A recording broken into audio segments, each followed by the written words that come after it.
이성구의 속물경제 소비자 팁입니다.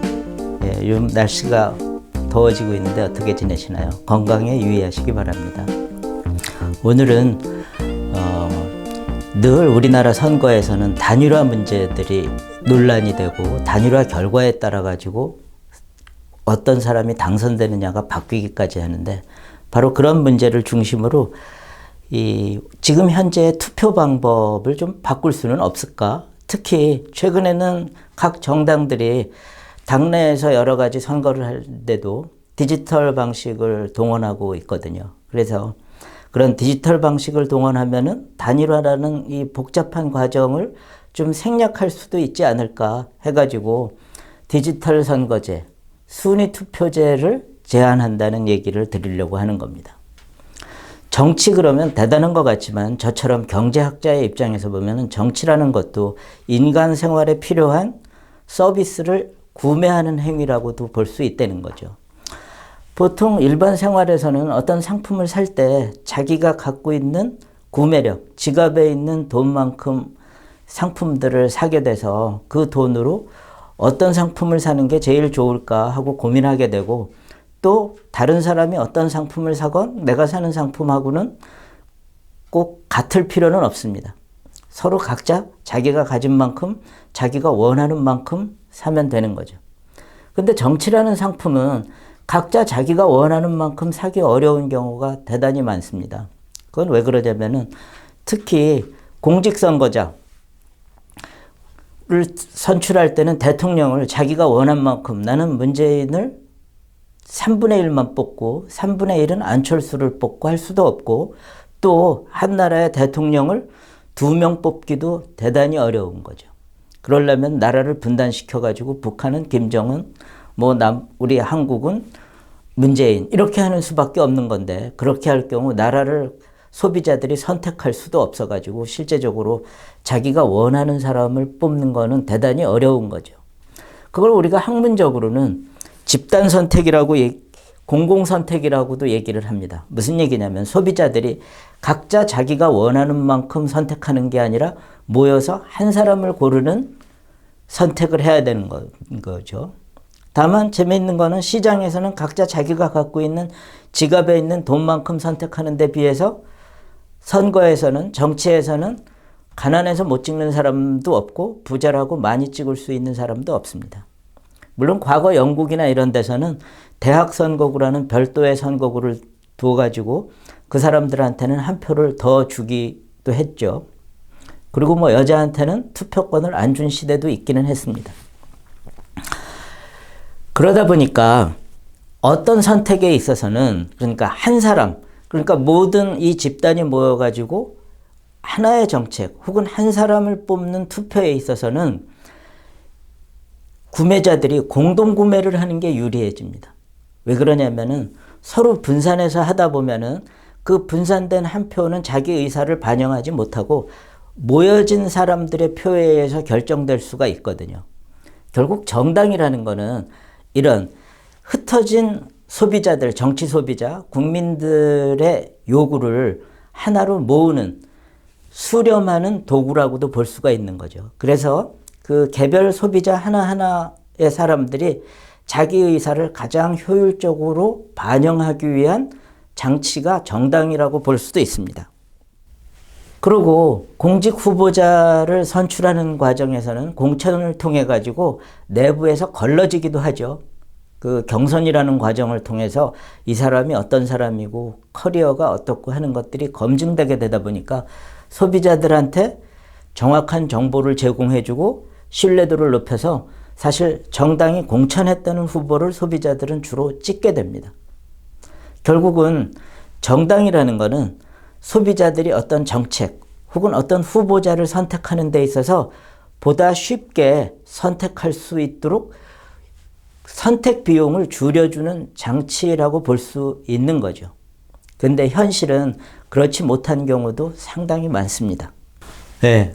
그러다 보니까 제가 아까 말씀드린 이제 단일화라는 문제들이 생기는 건데, 왜 그러냐면은 대통령은 한 명을 뽑아야 되는데, 혹은 소선거구제에서 국회의원은 하나를 뽑아야 되는데 그 선거구 안에 여럿이 후보자로 등록될 때 소비자의 선택들이 왜곡된다는 건데, 좀 쉽게 예를 들자면은 여러분들이 직장에서 점심에 식사를 하러 가는데 사실 각자 자기가 원하는 곳에 가도 되지만 보통 직장에서는 야, 우리 한꺼번에 같이 가자, 이런 결정을 많이 하게 되죠. 그래서 어떤 사람이 투표를 제안합니다. 후보가 3개가 있다. 근데 만일 그 후보 셋이 맥도날드, 버거킹, 명동칼국수라고 합시다. 그러면은 근데 이때 젊은 사람들이 많아가지고 맥도날드가 3표, 버거킹이 2표, 명동칼국수가 4표가 나왔다고 그럽시다. 근데 실은 버거킹 가는 사람들은 햄버거 먹고 싶었던 거예요. 만일 이때 맥도날드하고 명동칼국수 둘만 나왔다면은 맥도날드로 갈 것이었는데 맥도날드, 버거킹, 명동칼국수로 되는 바람에 명동칼국수가 1등이 돼가지고 가게 되는 결과의 왜곡이 나올 수 있다는 거죠. 그래서 정당이라는 제도를 통해 가지고 말하자면 선거에서는 그런 비슷한 유사한 선호를 가진 그룹의 이 선택을 단일화해 가지고 선거에서 투표하도록 만든다는 거죠. 근데 이 과정에서 정당은 정당 나름의 또 이해관계를 갖고 있다 보니까 국민들의 선택을 왜곡하는 일도 잦아집니다. 왜 그러냐면 이런 거죠. 꼭 국민들한테 이길, 국민들의 전체를 반영할 후보자를 택하기보다는 그 정당 내에서의 지배력을 강화하는 데 도움이 되는 후보를 미는 경우도 생기게 됩니다. 그러다 보니까 시장에서도 이제 유사한 일들은 어떤 동네에 가게가 있으면 그 동네 가게는 소비자를 대신해서 상품을 골라오죠. 그런데 이 소매점은 소비자들이 원하지 않는 상품들을 골라서 팔려고 그러면 퇴출이 됩니다. 아, 저 가게 가서 안 사. 내가 원하는 물건이 거의 없네.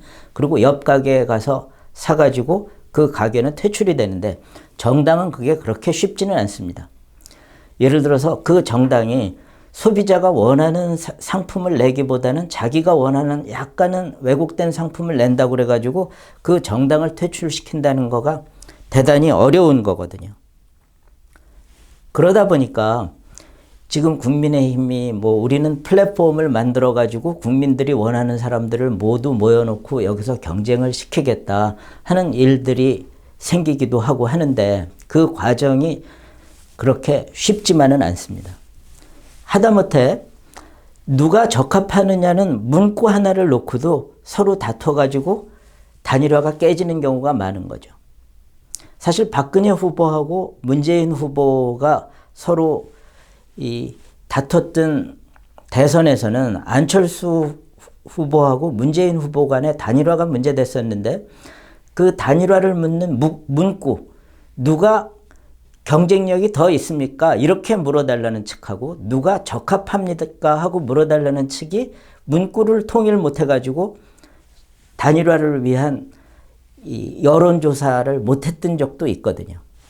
그래서 저는 이렇게 정당의 모든 거를 맡겨가지고 하려고 하기보다는 투표제도 자체를 바꿔가지고 유권자들이 한 사람을 택하기는 하되 순위를 나는 1번은 누구고 2번, 두 번째는 누구고 세 번째는 누구고라고 투표하게 하면은 자기가 원하는 1번의 투표가 안 됐을 때 그거를 사표로 만드는 것이 아니라 자기가 원하는 1번 투표자가 안 됐을 때는 그 1번 투표자를 2번으로 미룬다는 거죠.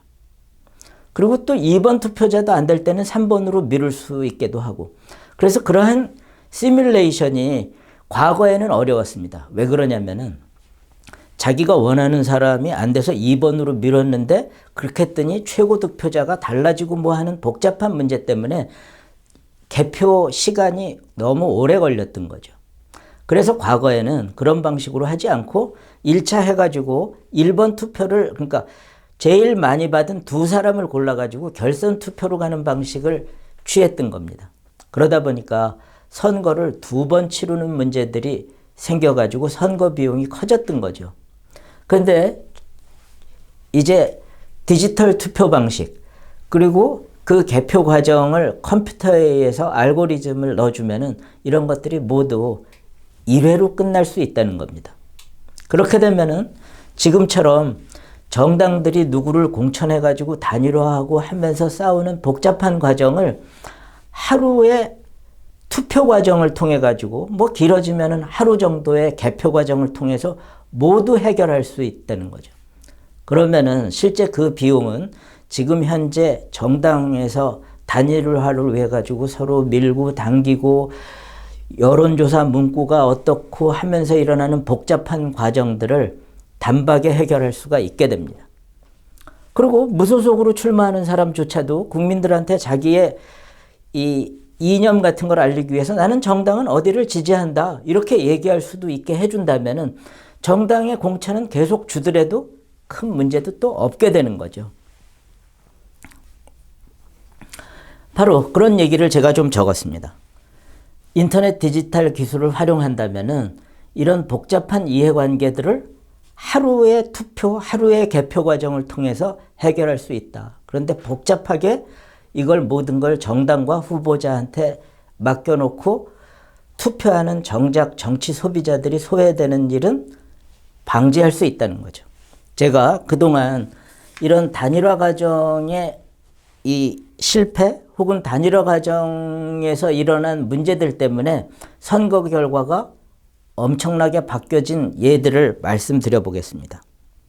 이거는 전두환 독재 정권, 군사 정권이 끝나고 노태우의 6.29 선언에 의해서 일어난 대통령 선거에서였습니다. 1등이 이때 36점 몇 프로였어요. 보세요. 그 당시 김영삼, 김대중 씨는 야권으로 같은 당에 몸담았던 사람입니다. 두 사람 부분을 합치면 1200만 표에 가깝게 되고 1등 노태우 씨는 800만 표에 불과합니다. 물론 아주 과거 공화당 이 박정희 대통령 쪽의 사람으로 보는 김종필 씨를 합치더라도 970만 표, 1000만 표가 안 됩니다. 이쪽은 2000만 표 정도가 되는데. 그런데 김영삼, 김대중 씨가 서로 단일화를 못하는 바람에 노태우 대통령이 됐던 거죠. 물론 그런 소문도 들립니다. 그때 여론을 조금 조작을 해가지고 이 김대중 후보한테 당신이 당선될 가능성이 크다는 루머를 흘렸다는 소문도 있습니다. 어쨌든 이런 정치적인 과정을 통해 가지고 불과 37%도 안 되는 득표를 한 노태우 대통령이 당선됐던 거죠. 그 다음은 김영삼 대통령은 워낙 압도적인 다수로 당선이 됐기 때문에 정주영 후보가 나오고 하는 것들이 거의 문제가 되지 않게 당선이 됐습니다만 그 다음에 이회창 후보하고 김대중 후보가 대결되는 과정을 보면은 이 선거 전에 여론조사에서는 이회창 후보가 35.2%로 뭐 상당한 정도로 우위, 그리고 김대중 후보 29.1, 김종필 후보 10.1. 사실은 약간 보수 진영이라는 관점에서 보면은 김종필 후보하고 이회창 후보가 비슷한 유권자 그룹을 가졌다고도 볼 수 있겠죠. 둘 다 또 기반이 뭐 충청도 쪽일 수도 있었고. 근데 김대중 후보는 김종필 후보하고 소위 DJP 연합을 합니다. 재미있는 건 이때 허경영 후보도 나왔었네요. 굉장히 역사 오랜 걸 알 수가 있는데 뭐 이분은 그런 단일화에 영향을 미칠 만한 분은 아니었고. 근데 결과를 봅시다. DJP 연합이 되면서 김종필 후보는 사퇴하고 김대중 후보를 지지하기로 합니다. 불과 2% 차이가 채 안 나죠. 그런데 이때 병역 문제 같은 걸로 문제가 되면서 이회창 후보증이 이인재 후보가 같은 당에서 뛰쳐나와 가지고 출마하게 됩니다. 19%나 얻게 됩니다. 본인은 이게 정치적 자산이 돼 가지고 이걸 가지고 후에 정치를 할 수 있다는 생각에 의해서 그렇게 했겠지만 이 개인의 판단이 국민의 대통령 선택을 바꿔버린 겁니다. 만일 이때 그런 순위 투표제가 있었다면은 이인재 후보를 1위로 찍은 사람 중에 상당수가 2번을 이회창으로 했을 수도 있었을 겁니다. 왜 그러냐면 보수 진영이었기 때문에 김대중 후보보다는 이회창 후보가 낫다고 생각할 수도 있었겠죠. 그럼 선거 결과는 바뀔 수도 있었다는 겁니다. 자, 우리가 촛불혁명 뒤에 등장한 문재인 대통령 엄청 압도적인 다수로 당선된 걸로 알고 있습니다. 표 차이가 많이 났거든요. 2위인 홍준표 후보하고. 근데 결과를 조금 더 자세하게 봅시다. 홍준표하고 안철수만 합쳐도 문재인을 후보를 이기게 됩니다. 그리고 요 약간 보수권으로 생각되는 홍준표, 안철수, 유승민을 합치면은 50%도 넘는 압도적인 다수로 이쪽이 이기는 거죠. 물론 이 당시에는 안철수 후보가 지금 현재 문재인 정권의 황당함 같은 거는 알 수 없었던 시절이기 때문에 안철수 후보가 홍준표 쪽하고 단일화하는 거는 상상할 수도 없었겠죠. 사실 선거의 결과는 정말 국민들한테는 치명적인 거는 일반 상품에서 물건을 사면은 금방 바꿀 수도 있고 가서 바꿔주기도 하지만 선거에서 대통령 후보를 잘못 뽑아놓으면은 탄핵 같은 거의 목숨을 걸고 할 일이 아니면은 바꿔지지도 않거든요. 그러니까 박근혜 대통령이라는 약간 그 최순실과의 국정농단 정도가 썩었다고 생각해가지고 국민들의 힘으로 바꿔가지고 이 문재인 정부를 탄생시켰는데 알고 보니까 이거는 최근에 많은 국민들의 생각은 너무 전체적으로 썩어가지고 어떤 거 하나를 리콜할 대상조차도 되지 않는다고 생각하지만 리콜이 되지를 않죠. 근데 여기에서도 바로 그런 관계 때문에 문재인 대통령을 대통령으로 만들었던 거죠. 바로 얼마 전 선거에서 오세훈 안철수가 거의 한참 싸우다가 막판에 하루 간격을 두고 서로 무조건 단일화하겠다 하면서 단일화가 됩니다. 그래서 오세훈 후보가 박영선 후보를 거의 6대4 정도로 압도적인 표차로 이기고 당선이 되지만 만일 두 사람이 각자 출마했다고 치면은 박영선 후보는 40%도 채 안 되는 40% 내외의 득표를 가지고 시장이 될 수 있었던 거죠. 둘이 비슷하게 나눠 가지면은 지게 되니까. 또 당내 선거에서도 그렇습니다. 이준석 후보가 이번에 국민의힘의 당대표가 돼가지고 신선한 바람을 일으켰는데 이 견은 어떻게 보면은 단일화가 어렵다는 거에 의해서 나온 결과기도 했죠. 물론 그런 신선한 결과를 갖고 왔으니 단일화를 안 하는 게 좋겠구나 생각하실 수도 있겠지만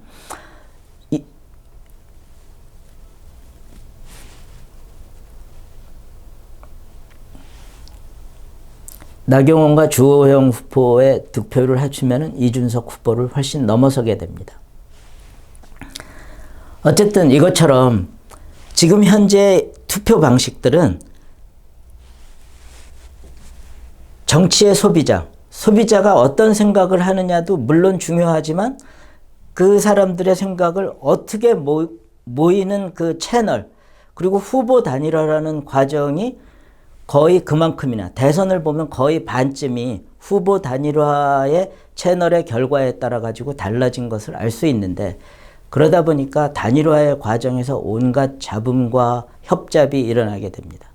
그래서 저는 그럴 거 없이 단일화가 안 되거나 혹은 각자의 길을 가더라도 국민들이 정치 소비자들이 제대로 자기의 선택권을 발휘할 수 있도록 이제 디지털 여러 가지 툴들 컴퓨팅 툴 같은 거가 발전했으니까 그런 순위 투표제를 도입하자 이런 말씀을 드리려고 하는 겁니다. 그걸 통해 가지고 정치라는 시장에 있어서도 소비자의 선택권이 왜곡됨 없이 행사될 수 있도록 개선하자는 거죠. 이상 경청해 주셔서 감사합니다. 그럼 좋아요와 구독 부탁드립니다. 고맙습니다.